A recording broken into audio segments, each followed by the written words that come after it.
عتیق احمد صاحب کا. میرا سوال یہ ہے کہ فوٹو اور ویڈیو یہ حرام ہیں یا مکروہ ہیں؟ اگر یہ غلط ہیں تو ہم کیوں ٹی وی کے ذریعے آپ کے اور دوسرے پروگرام دیکھتے ہیں؟ اس کے بارے میں کچھ کہیے. دیکھیے، چھوٹی سی بات بتا دوں آپ کو کہ تصویر کشی جو حرام ہے، نمبر ایک تو قرآن میں نہیں حرام. یہ حرمت جو ہے قرآن سے ثابت نہیں ہے، حدیث سے ثابت ہے. لیکن اس وقت تصویر بنائی جاتی تھی ہاتھ سے، برش سے، قلم سے. وہ حرام ہونا اس کا آج بھی متفق علیہ ہے. کسی جاندار کی تصویر بنانا، کسی جاندار کا مجسمہ تراشنا، یہ دونوں حرام، مطلق حرام. البتہ جب کیمرہ ایجاد ہوا، حضور کے زمانے میں تو تھا نہیں.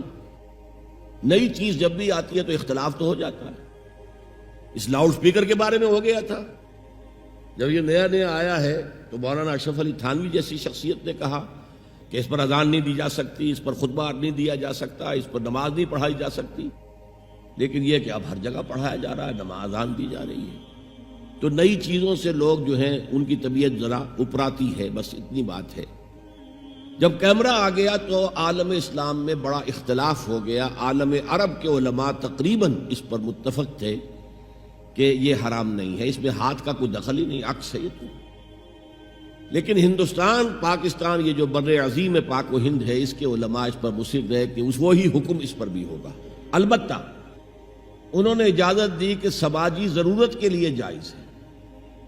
پاسپورٹ ہے، مجرموں کی شناخت ہے، امراض کی تشخیص کے لیے میڈیکل بکس کے اندر تصویریں ہوتی ہیں، یہ چیزیں جائز ہیں. اسی کو ہم نے ایکسٹینڈ کیا ہے کہ اگر ہماری عام سماجی ضرورتوں کے لیے جائز ہے تو دینی ضرورت کے لیے اس سے کہیں زیادہ جائز ہے. ظاہر بات ہے کہ جو تقریر کسی کی آپ ویڈیو پر دیکھیں گے، آڈیو پر وہ اثر نہیں ہوتا. آج کی اصل بات کیا؟ Audio visual.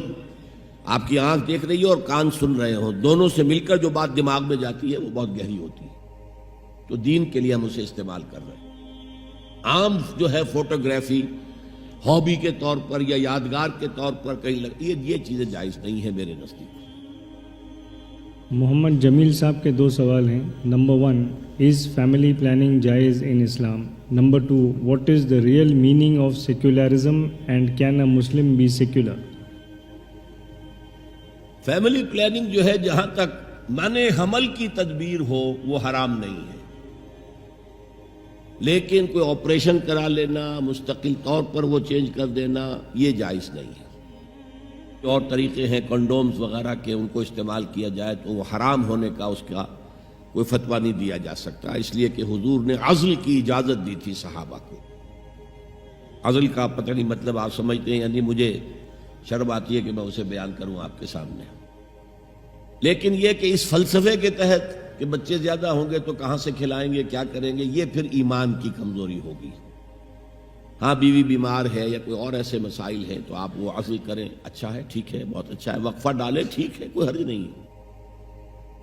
اچھا، جہاں تک دوسرا سوال ہے، کوئی مسلمان، بلکہ میں اب مسلمان نہیں کہتا، پھر مومن کہوں گا، کوئی مومن سیکولر نہیں ہو سکتا.